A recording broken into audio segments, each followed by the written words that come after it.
Hello दोस्तों, नमस्कार। Welcome back to our channel analyst postmortem, जहां हम करते हैं हर फाइनेंशियल एस्पेक्ट की बारीकी से पोस्ट। तो दोस्तों, आज हम बात करेंगे आदित्य बिरला ग्रुप से जुड़ी हुई एक कंपनी की। और ये पर्टिकुलर कंपनी इसलिए भी इम्पोर्टेंट है क्योंकि सारे दिग्गज मार्केट के अब इस पर्टिकुलर सेक्टर की तरफ अपना एक अच्छा फोकस कर रहे हैं। और रिसेंटली रिलायंस ने भी अपना जियो फाइनेंशियल सी सेक्टर में लॉन्च किया।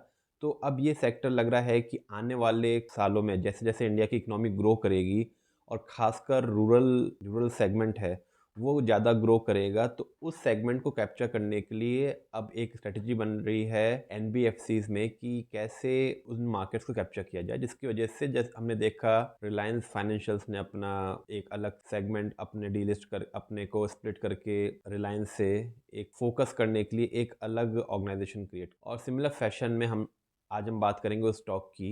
और ये स्टॉक दो पैटर्न से बहुत इंपॉर्टेंट नज़र आ रहा है ब्रेकआउट के फॉर्म से। एक तो न्यूज़ बेस्ड जो हम बात करेंगे और दूसरा टेक्निकल्स। तो बहुत ही अच्छे पोजीशन में ऑलमोस्ट कई सालों के बाद ब्रेकआउट देने की जोन में आया है। तो आइए बात करते हैं स्टॉक की। और दोस्तों, आगे बढ़ने से पहले प्लीज़ लाइक एंड सब्सक्राइब ताकि ऐसे वीडियोस आप तक पहुंच सकें और आप भी उससे कुछ सीख। तो बात करते हैं आदित्य बिरला कैपिटल। तो आदित्य बिरला कैपिटल ने लास्ट वीक डिक्लेयर किया कि वो अपनी एक फिनटेक ऐप लॉन्च कर रहे हैं। तो बेसिकली फाइनेंशियल प्रोडक्ट्स को सेल करने के लिए एक वो फिनटेक ऐप लॉन्च कर रहे हैं जिसके थ्रू वो 30 मिलियन सब्सक्राइबर आने वाले कुछ सालों के अंदर 3 साल के अंदर वो कोशिश करेंगे कि 30 मिलियन न्यू कस्टमर्स को एक्वायर करें और उससे एक फिनटेक ऐप के थ्रू एक नया स्ट्रीम ऑफ बिजनेस क्रिएट करने की कोशिश। और देखिए दोस्तों, इस फिनटेक ऐप से जो एक्सपेक्टेशन है कि आदित्य बिरला कैपिटल जो अपना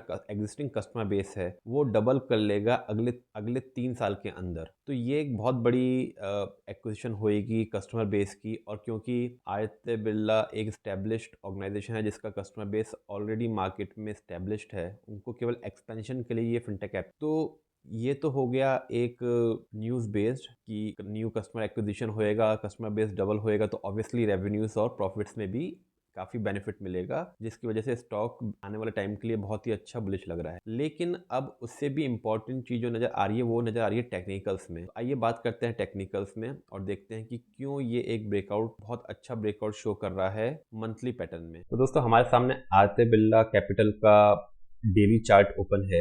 अब आप देखेंगे कि पिछले कुछ दिनों में स्टॉक ने 20 मार्च के बाद जो उसका एक प्राइस था 170 रुपीज, वहां से एक अप मूव दिखाया जो इसको लेके गया ऑलमोस्ट 208 रुपीज तक और उसके बाद एक कंसोलिडेशन कर रहा है। तो ऑलमोस्ट देखेंगे तो पिछले कुछ दिनों में ऑलमोस्ट ये 25% बढ़ चुका है। तो 25% एक खासा अच्छा रिटर्न होता है, वो भी 1 डेढ़ महीने के अंदर। लेकिन अब उससे इम्पोर्टेंट चीज जो आपको नजर रखनी है कि क्योंकि हमारा व्यू हम 3 साल की बात कर रहे हैं, क्योंकि इस फिनटेक ऐप से जो customer base 30 million customer new customer base add होने का प्रोजेक्शन है वो 3 साल के लिए है। तो जो हम व्यू रख रहे हैं वो अगले 3 साल के रख रहे हैं। और 3 साल में इसको हम अगर मंथली कैंडल में देखें तो देखिए आपको दिखेगा एक बहुत अच्छा कप एंड हैंडल पैटर्न। तो स्टॉक ने एक यहाँ पे देखिए नवंबर 17 में एक बेस बनाया था अराउंड 202 रुपए के आसपास। उसके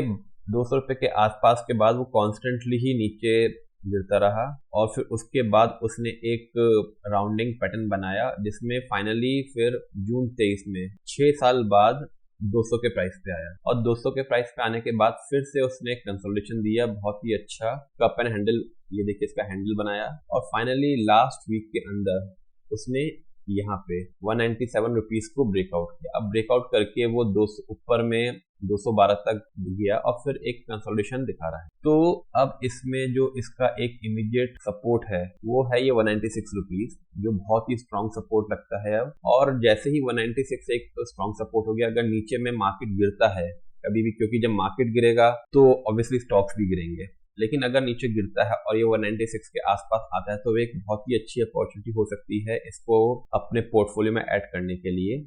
और उसके बाद ऊपर में देखिए रेजिस्टेंस कहाँ है 211, जहाँ पे इसने यहाँ पे ब्रेक करने की कोशिश करी थी 2017 में। और फिर उसके बाद कहाँ पे, और उसके बाद लास्ट वीक में यहाँ पे ब्रेक करने की कोशिश करी। अब जैसे ही ये इस पॉइंट को ब्रेक करेगा 212 रुपए, उसके बाद वो इमीडिएटली एक टारगेट की तरफ जाने की कोशिश करेगा जो रहेगा 250 रुपीज। तो 250 रुपीज इसका इमीडिएट टारगेट रहेगा, और 250 रुपीज जब क्रॉस कर लेगा तो उसके बाद इसका एक इमीडिएट टारगेट 317 रुपए के लिए ये अपनी एक दिखाएगा प्रेजेंस। और अगर based on the customer base हम इसको मेजर करें तो अगले 3 साल में ये यहाँ से डबल होने का पोटेंशियल रखता है इजीली। और इनफैक्ट अगर कस्टमर बेस में ग्रोथ अच्छी आई तो 3 साल से काफी पहले भी ये उस लेवल तक पहुंच सके, आउट परफॉर्म कर सकता है। तो बहुत ही अच्छा स्टॉक। और वॉल्यूम वाइज देखें अगर आप, तो जो इसका मीडियन वॉल्यूम है यहाँ पे, उससे काफी ज्यादा वॉल्यूम पिछले 4 महीने में आपको देखने को मिलेंगे। तो इसका मतलब इन्वेस्टर्स को